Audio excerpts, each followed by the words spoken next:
Hey everyone, so I wanted to go over the A Sound of Thunder plot diagram assignment. So last week we looked at characterization. This week we're shifting our focus to plot. And we'll go over plot. There'll be a Zoom lecture on it. But plot is the elements of a story. So we have the beginning, which is also known as the exposition. We have the rising action, right? Like what are the events that move the story forward? The climax, which is kind of the big bang, but rather to the turning point of the story where you can't go back. And then lastly, you have the resolution or the ending of the story. So we looked at this story, A Sound of Thunder. So before completing this activity, you're going to need to go back and reread it, or you can look here at the movie. It's kind of outdated, but it's a good synopsis of the story. So you're going to go that, and then you're going to click here after you either read or watch the movie to refresh, and you're going to click on this example. I'm sorry, not the link to the plot diagram template. So once you click here, it's going to prompt you to make a copy, or you're going to have to make a copy yourself, and it's going to give you this editable Google Drawings sheet. So you see here, we have all the elements of the plot diagram. So exposition, as I said, if you look here, was the beginning of the story, right? The beginning of the story when the characters and the setting are revealed. So go back to the beginning of the story, and what was the setting? We hadn't quite yet traveled back in time, right?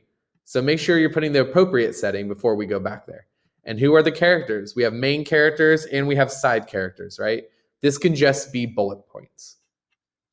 Then we have our rising action exemplified by this sloping line. And so remember, the rising action is when the events in the story become more complicated and the conflict is revealed. So keep in mind how the characters, whether that be Eccles, Travis, Lesperance, whoever, drive the story forward. What are some of the rising actions or events that further the climax? Keep this in mind, especially when we are looking at Eccles' response to hunting the dinosaur, right? The climax. What was the big point in the story, and especially the greatest turning point, right? When could the characters no longer go back? Changes the whole story, right? Falling action. The events and complications begin to resolve themselves. The reader knows that the conflict is resolved or not. So what happens, right? So you have the climax and something happens before the story ends. It starts to kind of ease into the ending. And and then the conflict we need to decide as well, right? What is the conflict of the story? We talked about Eccles' personality, how he was a very nervous and helpless person. How did that add to the conflict overall of the story? Lastly, you're going to look at the resolution. What was the final outcome? We also looked at this last week, right? Travis does something that wraps up the bow of the story, and maybe not a so positive way, but it still does the job. And the theme. We talked about theme last week. You looked at the Starbelly Sneetches, right? And you looked at that story in order to determine the theme, and we looked at that on Zoom lectures. If we remember, the theme is not the main point of the story.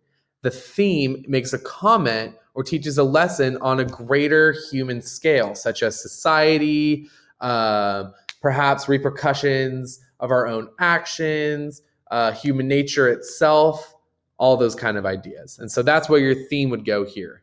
And that should just be one sentence message. And we'll continue to look at that next week as well. But I wanted to give you an overview of the plot diagram. So I hope you find this helpful.